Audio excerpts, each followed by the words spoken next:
there at Wilson. And we see now.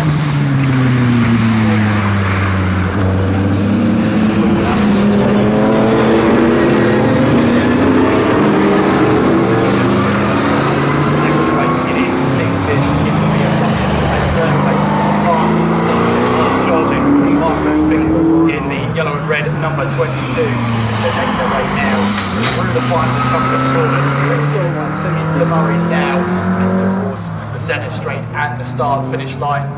And Pearson is under pressure then from the yellow and red 22 car of Marcus Bicknell as they now make their way on towards the centre straight. That is the race leader, number 99 in the lead, and of course that is Mike the Dolomite is a real nice looking car. Running away with it at the moment.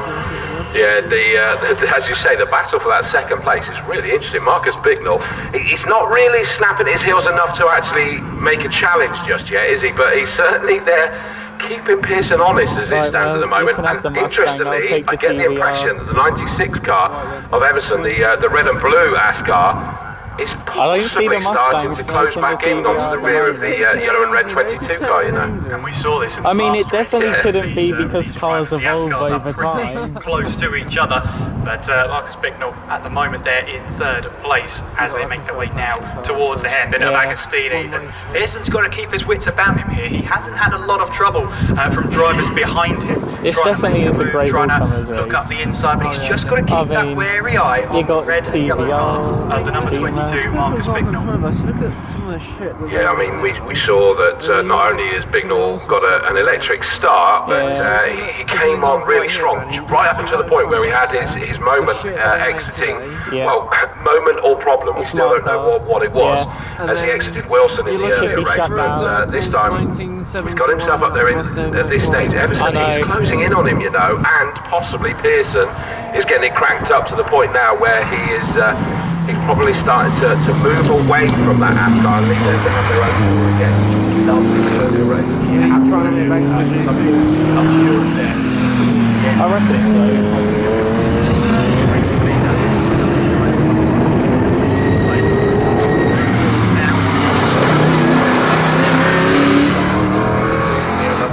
Number 53 of Stephen Pearson, and as you rightly said, Chris, it looks like it's going to be a great battle between Bicknell and Everson in the ASCARS third and fourth moment. Yeah, I mean that. I'm trying to determine whether that is that Marcus Bicknell's actually falling back into the clutches of Everson, because certainly we can see the gap was growing between him and the BMW, or whether it is actually that Everson is really in the mid. Now let's have a look. Now that was a good lap time, 2:11.5, 2:11.8. Actually, statistically that meant that the gap should have gone up, so maybe it was the last one that he brought it down, Everson, and he's just kind of keeping it sort of within about 2/10 the same of each other's time. So it is probably more becoming that fight between them. Pearson, I mean, in fairness, we saw it yesterday, we saw it in the earlier races, that BMW just takes a moment to get himself wound up, doesn't it? Yeah, absolutely, and he said a 2:10.0. But when you think that the car ahead of him has a 6.7 litre V8, I don't think the little Dolomite's going to be able to keep up. 99 of Mike Saunders. One thing I do like though is you can hear that Dolomite screaming its heart out coming down the straight. You can't knock that, can you? It's so nice. Some impressive times. What about Maddox? That the See, the third thing is, of like, the look at ASCARS number that would be- 95, sat there in 5th place as it stands at the That'd moment. be like a luxury, we like, felt that there was a problem in qualifying, and he came into the pits fairly early. We felt that having been well and truly in the mix in the early stage of the race, that he looked as though he hit a bit of an issue and sort of dropped away. Oh God, I'd rather have a Dolomite than a Merc. During that break, and he still got the issue even now. Yeah, I think you're right, that car doesn't quite look at 100% pace. And that's so unfortunate because those three ASCARs, as we keep saying, were within 3/10 of each other in the qualifying results, third, fourth and fifth. So it's such a shame for Maddox to see him falling back there, but he's just got to keep wits about him. Just like last race, you never know what's going to happen. No, absolutely.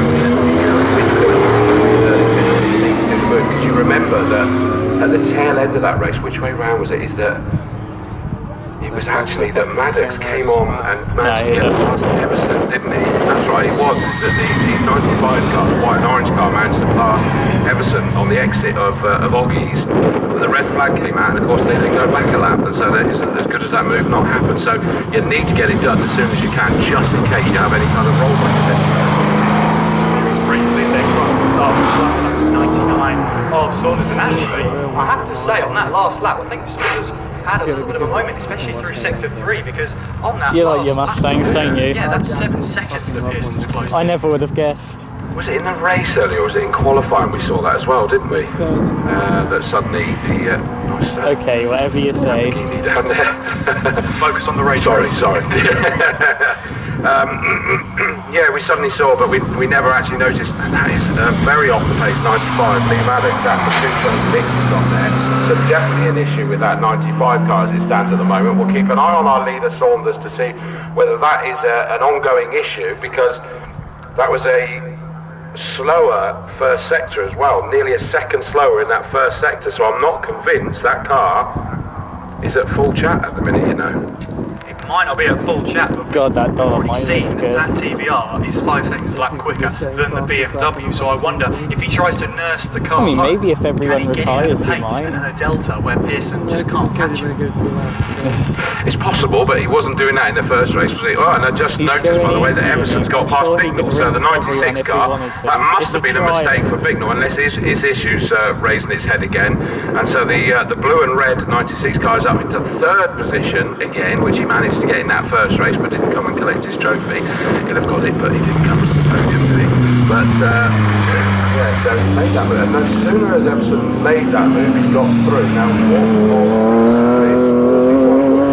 it was a personal best first sector for Emerson. We don't really know what the difference is between sector 2. But he was slow through sector 2, so I've got a horrible feeling that Bignell, maybe it's an intermittent fault, and that intermittent fault that caused the spin in the first race. Well, just having a look at the lap times and the sector times from Saunders, it's well, he hasn't set personal best, he hasn't set his own timing screen high, but right now, if there is some sort of issue with the car, well, actually, you take that back now, he's only 7 minutes slower. So, it must have been some sort of thing that happened in that third sector of the last lap. Yeah, so even though we say that he was slower in the first sector on that last lap, here you say is that he was, what, only 3/4 of a second slower overall, which is no great issue whatsoever. Marcus Bignell was 7.5 seconds slower than his personal best on that last tour. So something The is bonnet wrong and with roof that is white. 22 car. The rest of it is yellow. I know. Back together again, although yeah, he's caught back up to the back of Everson by the looks of it as they go down towards Palmer. And yeah, maybe it is that intermittent fault, Leave which the is probably Dolomite one of the alone. most frustrating things a racing driver can have. Yeah, because it's not You know quite you there, like but it. it's not quite Yeah, I not, know. and it's all about managing that problem and that issue to get to the checkered flag. It looks like he's got to do that. And hold on. That's going to feel like an absolute eternity, isn't it? Goodness me. But for track limits. yeah, and the thing is that Marcus is going to. Oh no, there's Marcus. He's lost it. I just see him reappear from the behind the trailer there. That he's gone straight on the exit of Agostini. Did it look like it may have gone as far as the barriers? But if he did, I think it was just a little peck on the cheek. And he's now trying to get himself back onto the tarmac, off of the grass, and he gets going again. But that has dropped him way away, obviously, from Everson. But interestingly, it goes to show what an issue the 95 car of Maddox had, because he still managed to come back onto the circuit and be ahead of Maddox. Yeah, I wonder if the number 22 here is going to get back onto the pace as they're making their way now on towards Oggies. That doesn't look like a healthy ASCARS. No, exactly, and I mean, I raised the question, didn't I, when we had him stop out there and cause the red flag, is the age-old cause or effect argument is, you know, did he spin because of a problem, or has he got a problem because he spun, you know, and it wasn't obvious for us to see, unfortunately, over there, was it?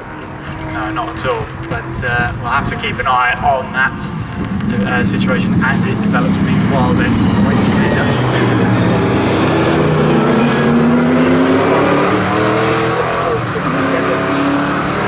Last lap, which is the fastest lap of the race. I'll just point in there, is that Pearson, that BMW, the 53 car, he went down something out the back that it looked too early to be a locked brake, but it maybe I'm wrong, but we need to keep an eye on that to make sure it's not sort of puffing out any smoke. I mean, it's worked hard, that car, hasn't it? 2 qualifying sessions, 4 races. This will be it, the 4th race for that car and driver combo. So who knows, maybe it could be creaking at the seams a little bit, but fingers crossed it's able to keep going. It's going around Agostini as we speak. We saw that Dolomite at the Classic Touring Car Festival in Cadwell. Nothing I remember you saying about it. popping out of it It was anymore, having but that battle our against leader, Escort that was here last 204.715. weekend. In fact, it was a new personal best for Pearson last time as well, wasn't it? 209.447. What of Marcus Bicknell? Well, we can't tell, can we? Because that was the one where he had the off, so of course it was a much slower lap. It's the next time round that we'll get a better idea as to, as you say, raise the question, is he going to be able to get it back up to speed or not? He certainly still managed to keep Maddox behind him as Everson round on Bicknell and Maddox, a pair of ASCARS, just go onto the infield on the exit of Palmer. In towards Agostini they go. I mean, it looks like Maddox can't close in anymore, but also know that Maddox car is ailing a little bit as well, sadly, so it's impossible to read, isn't it? Yeah, it really is, but well, hopefully they give us a good battle towards the end. So it just looks like both Well, I've just noticed from Sector 1 is that Bicknell was actually about 3/10 quicker than Everson, the 96, the red and blue ASCAR, that of course is a long way up the road now. And whilst that's not enough that's going to sort of make a difference, what it does show us is that unless Everson happens to have considerably backed off, it does look like he's back up to speed. Now let's watch Pearson down in towards Riches. So it's just an overfill, I think, because we had sort of a belch of flames there as well, so that does look like he's okay. Last time that's good news, that car will be able to keep going. There goes Everson, the 96 car, sat there in 3rd place. And then we got this big old gap before we get the car of Bicknell. It's really weird. Pulling away slightly from Maddox, I'd say, as they found. Looks like Maddox able to close in at the moment, so he's sort of dropping away ever so slightly. And behind that you've got a M3 BMW. Excuse me. And behind that you've got 3 ASCARS fighting out Here for it. comes And Bicknell. behind that you've got a Now, nice what are we old going to get in classic terms of beast lap of a time from him? Mustang. And half an hour 2:14. later comes puttering His along best a was a little 2:10, Dolomite. and that's the answer, is that Everson was a 2:14. A Dolomite with his best 2:11. sprint. So it looks to me that both of them are off of their best times. It definitely But does we live just up to don't the know, name you know, whether Allcomers. that's an issue, Yeah, whether it's yeah. just kind of like, well, I don't need to stress the car anymore. The last thing you're going to want to do is whilst they're not ready to put them to bed for the year just yet, you don't exactly want to suddenly damage them at the end of the year. Yeah, I mean, especially with Bicknell, he's already had a Dolomite moment, missing a so cylinder. he's probably just maybe thinking, you know, long term. Sorry, I was Mate, stopping I know that. you love the Dolomite, leave it On alone. to the next race. It's just Yeah, I mean, he's only really lost the, well,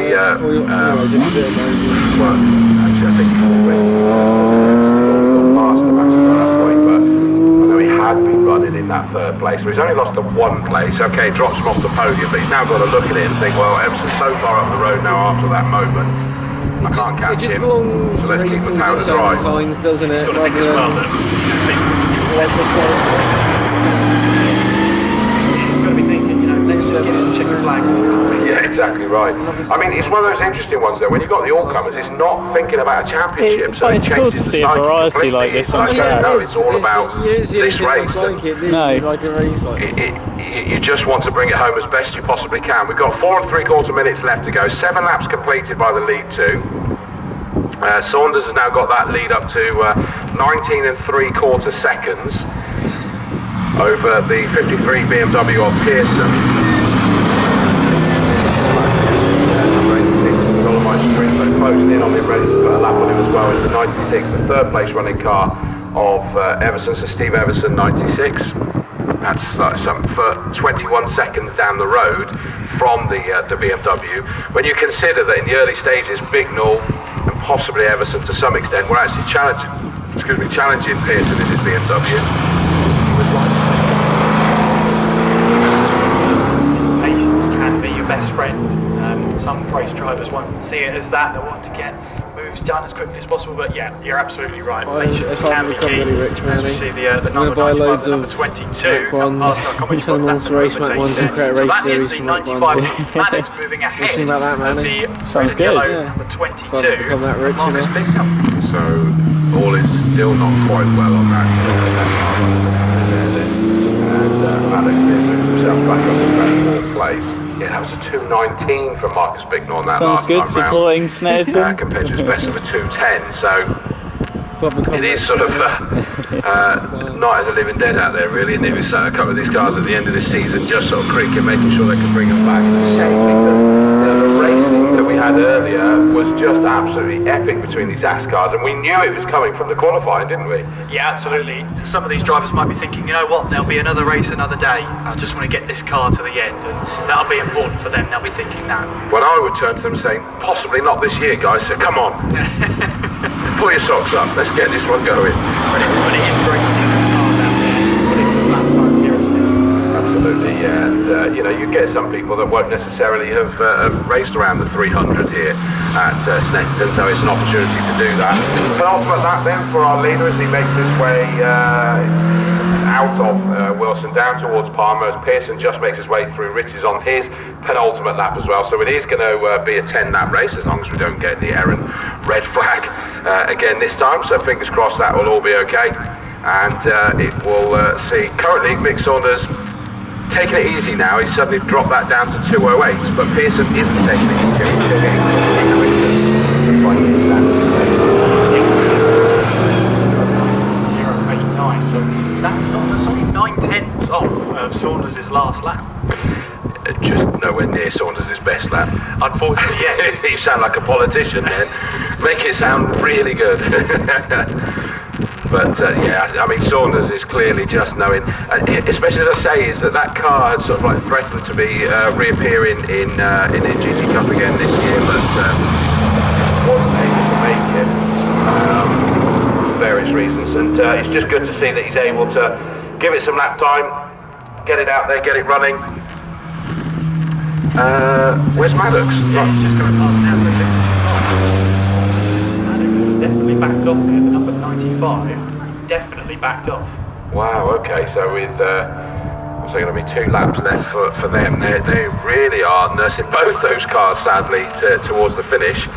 And yeah, Maddox had moved up into 4th. Bignell's taking it back again now. Our leader's coming down towards Murray's for the penultimate time. He's going to come across. He's going to cross the line with probably less than 45 seconds to go and start his final lap.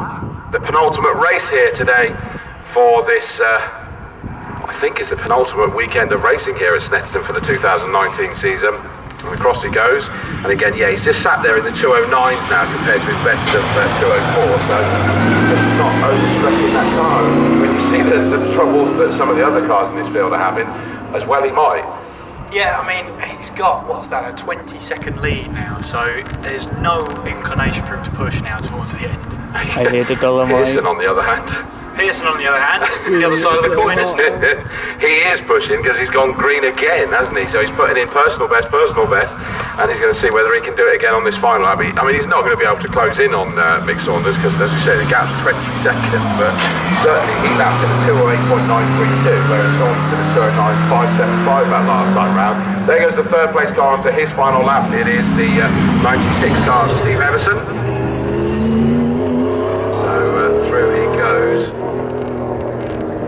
We've got to hope that both Bignell and Maddox can just keep it going for this. Well, they're going to have more than a lap to go, aren't they? Because they're going to come across and cross the line and have one more thereafter. But Bignell's just making his way round for him as we speak